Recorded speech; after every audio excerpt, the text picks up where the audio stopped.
Alors, bonjour. Je lève mes lunettes et on commence. Le sujet de ce soir, ça va être le bal masqué ou à bas les masques. Je crois que vous devinez quel sujet que je vais vous parler. La semaine dernière, j'ai écouté une capsule vidéo de David Lévesque et Marc de la Salle. J'avais écouté aussi une vidéo des microbiologistes que je connais, Stéphane Gay, sur cette question du masque. À porter ou ne pas porter. Mais je parle ici aussi. Le sujet, quand même, ça va être le porter obligatoire. Le masque obligatoire. Parce que c'est là que ça crée des frictions dans le peuple. Il y a les pro-masques, les anti-masques. Il faut regarder ça maintenant d'un autre œil, n'est-ce pas? Pas d'un œil psychologique, pas d'un œil de masque, excusez, d'un œil de masse. Parce que de toute façon, on vire en rond. Tu as tous les arguments des gens qui vont être pour le masque et les arguments contraires, ceux qui sont contre le masque, toujours dans le sens obligatoire du terme. Qui a raison, qui a tort? Ça, essayez pas de comprendre, parce que vous ne comprendrez jamais une telle polarité. Soit que tu as des gens qui sont neutres, ils s'en foutent carrément, mais, par contre, ils vont le porter obligatoirement. Alors, pour une personne de la conscience, ça veut dire quoi? Ça veut dire que, premièrement,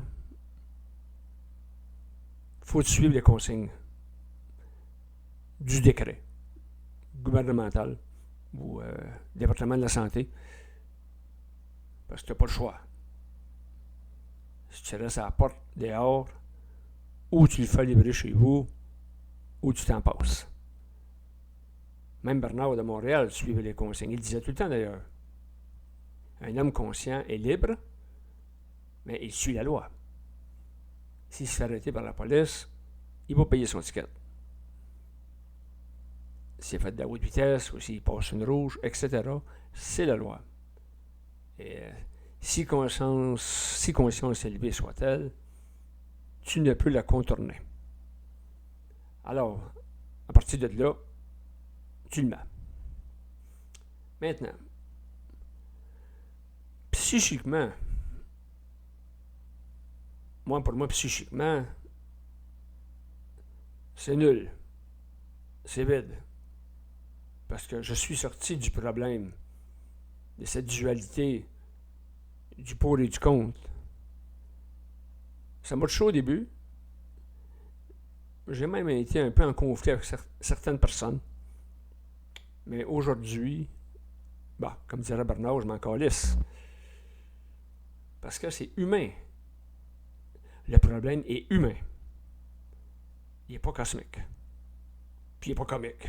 Non plus. Il est peut-être karmique.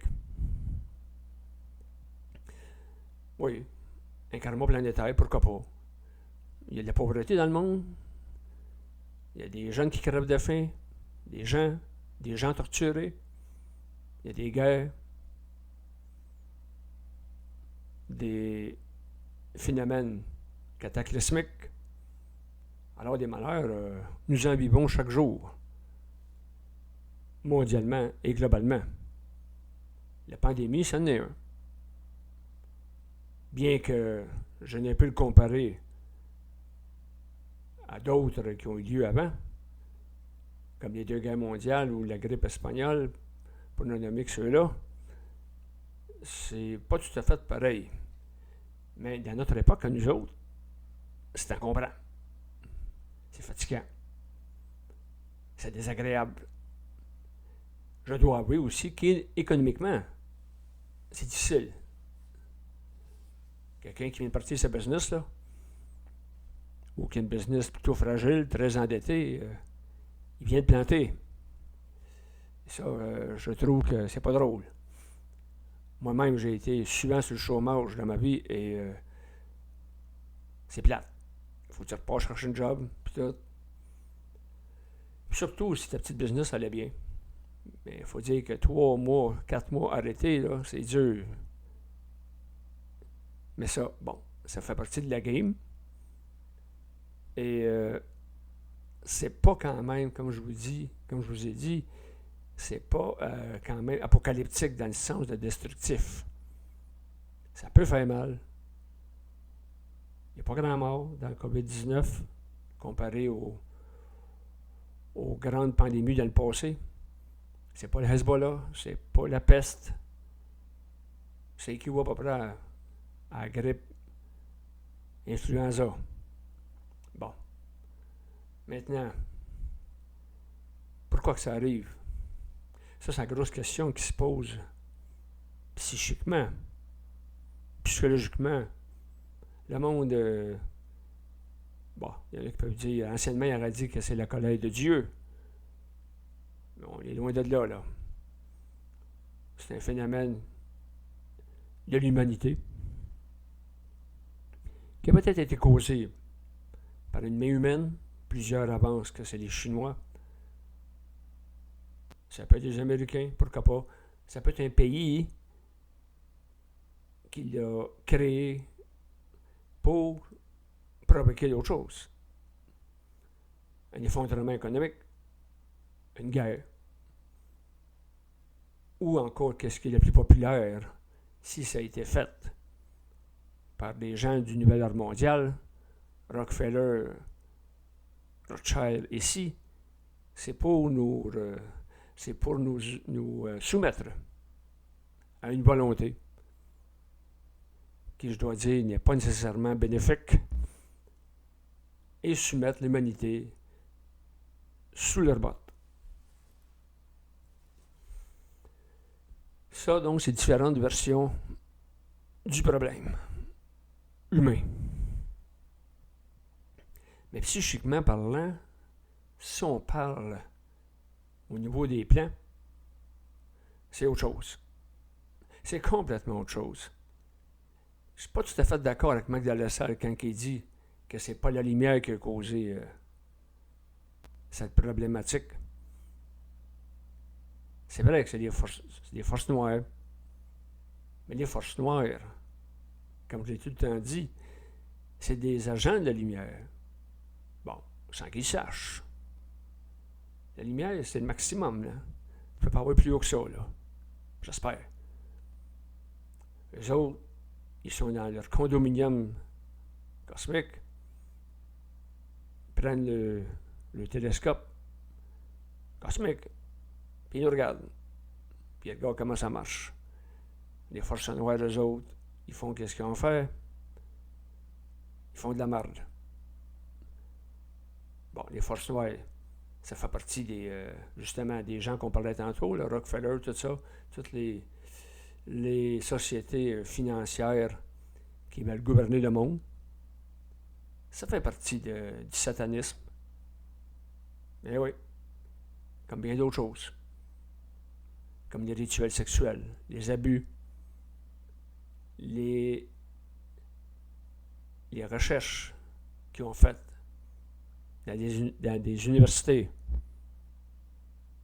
pour étudier l'esprit humain, etc., etc. Donc, psychiquement,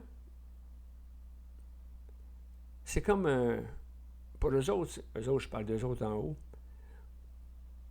c'est comme un roman, comment est-ce qu'ils appellent ça, là?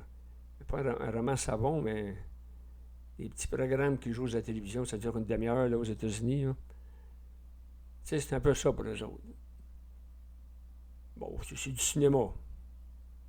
Ils regardent comment l'humain va réagir. Collectivement. Et surtout, individuellement. Il est là. Et c'est là qu'un homme qui rentre dans une conscience plus subtile doit savoir cela. Comment est-ce qu'un homme en évolution doit se comporter dans de tels événements? Sûrement pas comme la masse. Je parle dans le sens. Chialer, se décourager, être en détresse.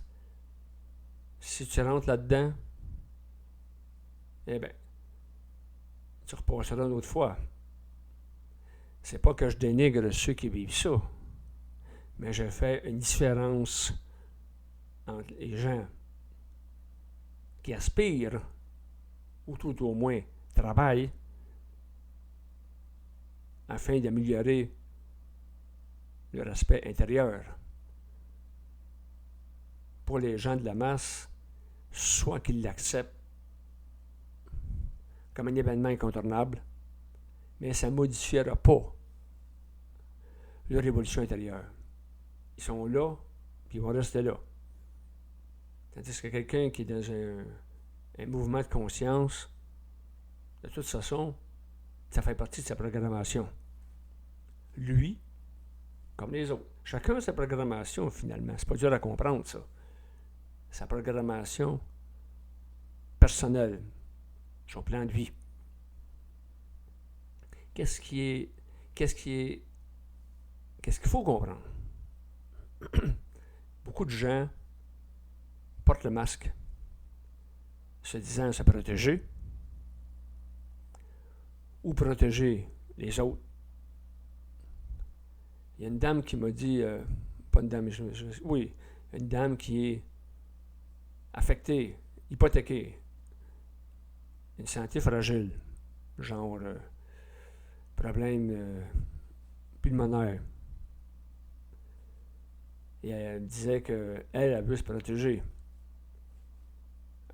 Son mari me disait, lui, qu'il avait perdu un proche de la COVID-19. C'est triste. La vie est importante pour chaque humain. Mais, comme j'ai écrit à un moment donné dans mon groupe de Facebook, il y a un temps pour vivre, puis il y a un temps pour mourir. Puis la COVID-19 n'a rien à faire là-dedans. Dans le sens que l'heure était là. L'heure de mourir. Si tu portes un masque, c'est pour te protéger. Si, peut-être, tu aurais dû mourir de la COVID, mais que tu as décidé de porter un masque pour ne pas mourir, fais-toi-en pas. Tu vas mourir pareil. Peut-être 5 minutes plus tard, tu vas peut-être être frappé par un chauffeur. Tu peux être tué par ton mari, etc., etc. La mort n'est pas pressée des fois, ce qu'on pense. Elle a tout son temps. Nous regardons les jeunes filles qui viennent de se faire tuer par leur père, là, les deux belles jeunes filles, c'est épouvantable. Ils sont encore ça du plan humain. Mais ils sont pas morts de la COVID. Il y a eu beaucoup de noyades là, de 2-3 semaines aussi. Les enfants, certains adultes aussi, ils sont pas morts de la COVID. La COVID ne s'arrête pas au COVID. Excusez, la mort ne s'arrête pas au COVID. Elle est partout. Alors, dans le sens de porter un masque pour se protéger, c'est une forme qui peut être valable, mais qui ne veut absolument rien dire si ton heure est arrivée ou l'heure de l'autre. Tant qu'à ça, plein de gens fument, plein de gens mangent mal, plein de gens ne prennent pas soin de leur santé, plein de gens roulent à 180 km/h. Ça change quoi? Donc la COVID-19, ce que le gouvernement fait, c'est une bêtise. Je suis d'accord avec Marc là-dessus. Et cette bêtise-là est approuvée par la lumière, par le biais des forces noires. Le but, comme la Deuxième Guerre mondiale, améliorer un peu l'évolution collective et tester l'évolution individuelle. C'est là que c'est important. À chacun de nous. Si tu n'es pas capable d'avancer un peu plus par la pandémie, eh bien, tu vas rester comme que t'es. Ça se peut que tu perds un proche. Ça se peut. Ça peut être ta femme, ça peut être n'importe qui. Là. Ça va être dur. Ça dépend. Ce qu'ont à vivre les personnes. Tout le monde est différent. Donc, toutes les épreuves sont différentes. À chacun. Puis il y en a que la COVID, ça ne dérangera pas. Ça va partir comme c'est venu. Mais avant tout, il faut que vous soyez bien conscients qu'anyway, c'est un test. Un test, ça c'est sûr. C'est un test collectif, puis c'est un test individuel. Le collectif, il n'y aura pas une grande amélioration. Il peut y en avoir une petite. Mais pour moi, individuel, tu peux augmenter un peu ton taux vibratoire. Tu t'ajustes. Parce que le but de cette pandémie, entre autres, c'est que l'humain s'ajuste. Il faut que l'humain devienne flexible. Moi, je dirais que dans cette pandémie, il y a beaucoup de mémoires qui vont disparaître. On vient d'entrer dans un nouveau monde. Vous savez que le 20e siècle, il a été nommé le 20e siècle après la Première Guerre mondiale.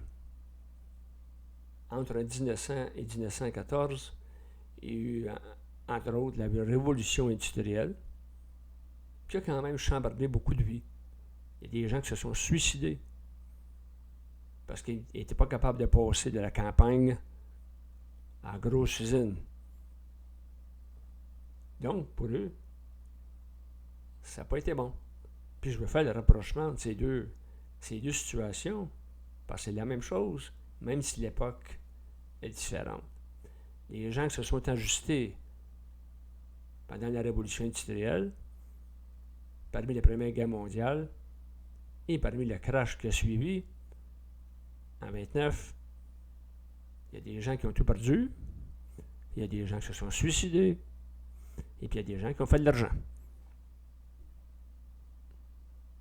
Ça revient un peu à l'histoire de la cigale et la fourmi. On dit que les années 20 à l'époque, ça a été les... Comment est-ce qu'ils ont appelé ça? En tout cas, les années 20, les folles années. Parce que le monde, après la Première Guerre, ça vivait full maximum. Et ça a craché en 29. Ça veut dire ceux qui ont fait comme l'écureuil, qui n'ont pas vécu full maximum, qui se sont mis un peu d'argent de côté, eh bien, en 29, ça leur appartenait. Toute la décennie des années 30 nous appartenait. Et ceux, comme la cigale, ils ont planté. C'est un peu l'histoire de l'humanité, ça. Quand ça va mal, dans cet aspect-là, ou ouais, dans n'importe quoi, si tu es un petit peu préparé, dans le sens de vivre intelligemment, quand quelque chose arrive, t'es moins touché. Ça se peut que tu sois touché. Mais tu as quand même vécu intelligemment, à bien des niveaux, et tu t'es protégé. Et quand la vague arrive, tu vas la suivre. Tu ne seras pas écrasé par la vague. Vous comprenez ce que je veux dire? C'est ça. Parce que dans le fond, par rapport à la pandémie, beaucoup de gens se sont fait pogner les culottes à terre. Pas tous. S'ils se sont fait pogner les culottes à terre, soit que c'était karmique, karma planétaire, karma financier, il y a certaines personnes qui vont payer le coup, puis c'est à eux autres de s'en remettre. C'est triste et c'est plate. Mais c'est ça. On ne peut pas dire le contraire. C'est ça qui arrive. La pandémie est un baromètre. Prenez-le de même. La pandémie, c'est un baromètre pour votre évolution personnelle. À vous. Foutez-vous qu'est-ce qui se passe à l'extérieur. Bon, vous pouvez toujours regarder, là, qu'est-ce qui se passe à l'extérieur. Mais faites-en pas un drame, parce que ça ne vous regarde pas. Le karma, ça ne regarde personne, à part de celle qui le subit. Puis encore. Daniel Kim disait que les karmas ne regardaient même pas la personne qui subissait. C'est pour vous dire. Un karma planétaire, ça te frappe. C'était au mauvais moment, au mauvais endroit. Ça, c'est de la synchronicité. Synchronicité, oui. Être au bon endroit, au bon moment. C'est comme gagner le loto. C'est pas de la chance. La chance, ça n'existe pas. La malchance non plus. Tu es là au bon moment ou tu ne l'es pas. Ça fait partie de ta programmation. La manière que tu vas réagir. La manière que tu vas agir. Si là-dedans, il y a de l'intelligence créative. Excusez.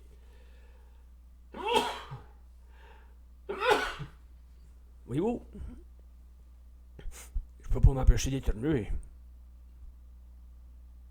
C'est la même chose pour bien des choses. On ne peut pas empêcher l'évidence. C'est qui va se produire. Mais ce qu'on ne peut pas empêcher, on peut le travailler différemment. Un coup de dent. Chaque personne travaille différemment. Devant un incontournable, un impondérable, une épreuve. Ça appartient à chacun de dealer selon sa propre individualité, son taux vibratoire, son identité, sa centricité. C'est ça le jeu. Le jeu de la COVID-19, ça fait partie de ça. Comment ton identité va réagir? T'en as-tu ou t'en as pas? T'es-tu centrique? T'as-tu un centre de gravité qui va te permettre de regarder le réel à 360 degrés au lieu de le regarder à 60 ou à 120? Un centre de gravité, c'est 360. À ce moment-là, ça ne te touche pas. Bon, ça ne te touche pas. C'est pas parce que t'es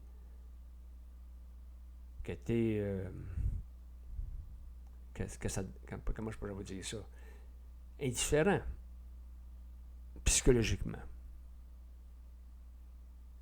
C'est que tu as une neutralité d'esprit qui t'habite. Puis que tu sais que qu'est-ce qui arrive, ça doit arriver.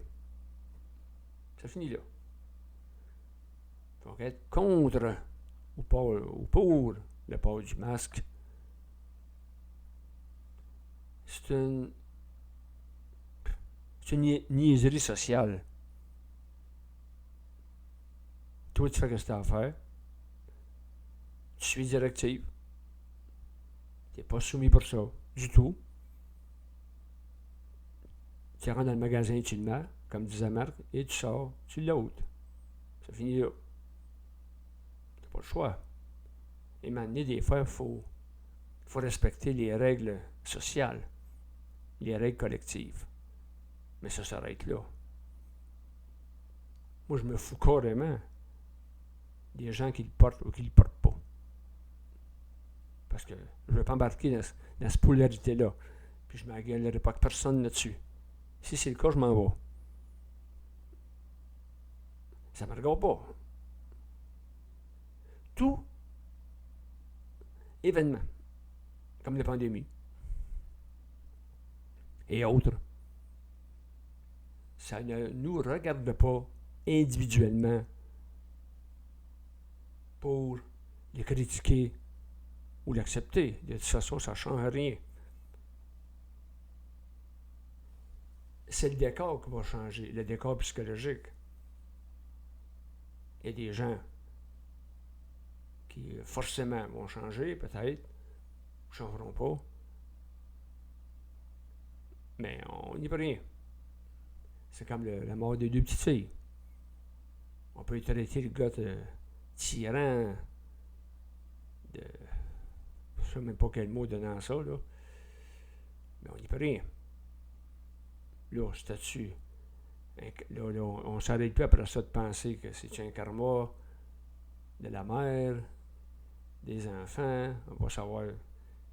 Ça donne rien de tenter de découvrir le fond occulte de cette histoire tragique. Daniel Kemp, il disait drame humain, drame cosmique. Ça dit absolument tout. C'est très facile à comprendre. Parce que pour eux autres, en haut, c'est une trame cosmique. Comme je disais tantôt, il arrive juste la poche. Puis il passe à une autre poche. Jusqu'à temps que le livre, admettons, de la pandémie, soit terminé. Et puis ils vont ouvrir un autre livre. C'est juste ça qu'ils vont faire. Les forces en noires, eux autres, ils vont essayer d'en profiter. Faire la pas du gain. Aller manipuler des gens rendus vulnérables. Ils vont manipuler aussi la gang des milliardaires, là, pour faire le plus de troubles possible, pour emmener finalement, à un moment donné, à une libération, comme c'est tout le temps arrivé sur la planète, même après les pires guerres, les pires catastrophes, il y a tout le temps eu, comme on dit, la lumière au bout du tunnel. C'est le même. Jusqu'à temps qu'un jour, que l'humanité soit assez évoluée pour connaître, bon, ce qu'on dit être la 6e race, que l'humanité va devenir intelligente. Il saura toujours quoi faire quand il faudra le faire. Mais là, on est loin de là. Il y a peut-être des individus de la 6e race, mais on est loin de la masse. Puis c'est pour ça qu'on vit encore de tels événements. Et si on s'en fie à ce que Bernard a écrit dans la Genèse du réel, ça va durer longtemps. 2 ans, 3 ans.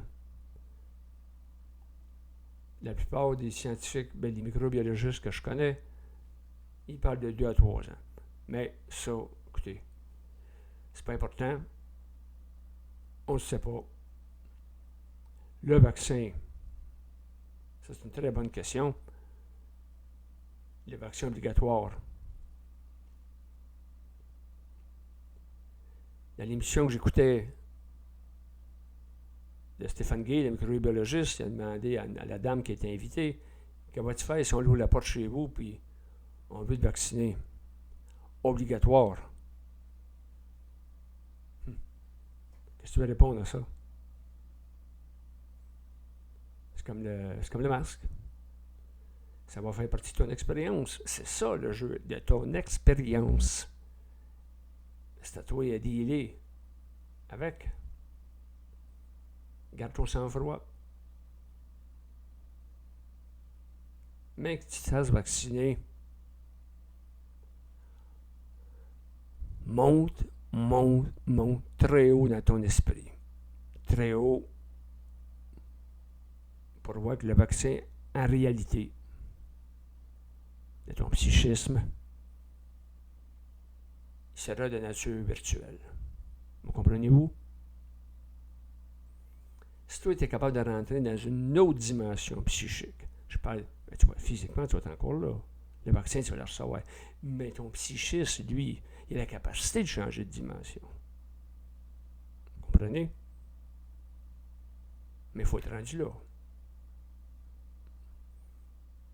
Autrement dit, tu changes ta vibration. Tu as un taux vibratoire indépendant de toute cette crise de karma-là qui s'abat sur toi, physiquement. Donc, tu vas revenir chez vous, puis tu vas être toujours sur cette dimension que tu auras opérée en toi. Ça va rester là. Le vaccin va toucher moins. Je ne dis pas qu'il ne touchera pas. Mais lui, c'est comme des cellules cancéreuses qui se font brûler. Il n'y a pas personne qui vit un cancer pareil. Il y a des gens qui vont mourir rapidement, puis il y en a un autres qui vont s'en sortir. Pourquoi? Bon, tout dépend de la programmation de chacun, c'est vrai. Mais moi, je parle d'un autre niveau. Ce que tu as comme anticorps. Qu'est-ce qui te protège dans la vie? Physiquement. Des anticorps. Fait que si jamais un jour tu te fais vacciner, si ça arrive, prépare tes anticorps psychiques. Tu as des anticorps psychologiques, tu as des anticorps physiques, puis tu as des anticorps psychiques. C'est là qu'ils doivent rentrer en ligne de compte. Et comme une armée, être prête au combat. C'est important. Vous comprenez ce que je veux dire? Tout est vibratoire et fréquence. C'est quand vous vous situez dans cet état d'esprit-là vibratoire, que c'est votre intérieur qui est boss, pas l'extérieur. Qu'importe c'est quoi. Alors, je dis pas vous faites tirer une balle de 22 dans la tête, là. Faut pas exagérer. Malgré que ça, si ça arrive, là, c'est une autre situation. Mais vous allez vous ramasser là de bord avec votre conscience. Elle est là la différence. Mais là, on ne parle pas du même jeu. Là, je parle d'un vaccin qui va vous pénétrer, qui va rentrer en vous. Puis il va faire le job qu'il a à faire. Mais psychiquement, vous êtes capable de vous débarrasser de n'importe quel intrus qui, pour une raison ou une autre, veut vous manipuler. Si c'est le cas. Mais vous, c'est que vous n'avez rien à perdre, c'est de vous protéger maximum. De toute façon, si vous arrivez à vous, on va dire, téléporter psychiquement dans un autre habitat que vous avez, donc votre grenier, ça va aller bien mieux. Vous serez moins touché ou vous serez peut-être pas touché. Pourquoi vous pensez qu'il y a du monde qui ne sont pas touchés par les maladies? Ils ont des crises de bons anticorps. Un corps vital. Un corps mental. Un bon corps physique. Ils sont intouchables. Bon. Ils peuvent être touchés autrement, mais en ce qui concerne ça, c'est des bons soldats. C'est juste ça que je voulais vous dire au niveau du vaccin. Probable, on ne sait pas. Puis dans le fond, foutez-vous-en parce que c'est pas arrivé encore. Et puis juste l'appréhender, vous met en état de faiblesse. Ça devient de la psychologie émotive. Ça devient du stress. Puis le stress, ça baisse vos anticorps psychiques. Ou ça les empêche de se développer. C'est important. Pour regarder, le vaccin obligatoire sortira bientôt pour faire. On va attendre la suite. Si suite il y a. Eh bien, vous serez prêt. Gardez votre sang-froid maximum. Une maudite bonne concentration.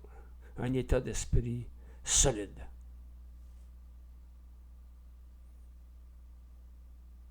Puis, comme qui dirait, même, de toute façon, vous savez, l'histoire, ça va bien aller, qu'importe. Ça, c'est une phrase que j'ai haïe. Mais, ce qui est important, c'est pas ça va bien aller. C'est que vous allez demeurer libre. Libre dans votre esprit. Parce que le libre arbitre, vous n'avez pas. Et puis c'est ça qui va peut-être vous faire vacciner. Obligatoire, comme le masque. Ça, c'est une affaire. Le libre arbitre. Mais libre dans votre esprit, ils ne sont pas capables de rien faire contre ça. Puis vous, c'est votre cachette.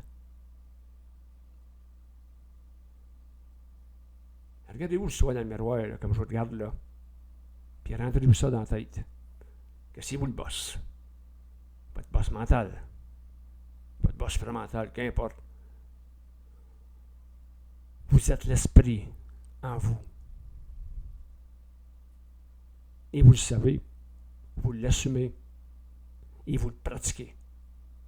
Vous l'intégrez. Je pense que c'est pas trop difficile à comprendre.